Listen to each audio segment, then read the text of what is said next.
Mwiriwe neza kaze mu makuru atekanye ku Ikirere Kizoba Kimeze kuri wa gatanu Igenekerezo rya 17/0 umwaka wa 2025 mu gitondo hitezwe ikirere kirimwo ibicu vyinshi mu ntara za Bururi, Rutana, Ruyigi hamwe na Makamba.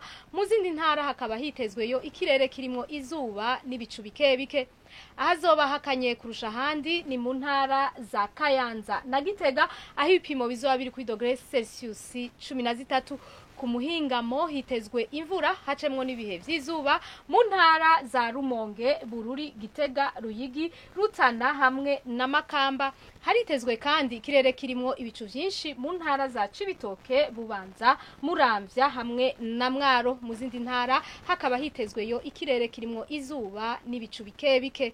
Ahazoranga ubushuhe kurusha handi ni mu ntara ya Cibitoke aho ibipimo bizoba biri kuri °C 30. Ejo mu gitondo izuba rizoseruka igihe cy'isaha 12:04 rirenge igihe cy'isaha 12:21 zo ku mugoroba. Amakuru atekanye ikirere agarukiye ngaha mwateguwe n'ikigo ca Ijebu kijejwe ivy'ibirere nayo Nadia Ndayizenje nayo bashikirije mwakoze kuyakurikira.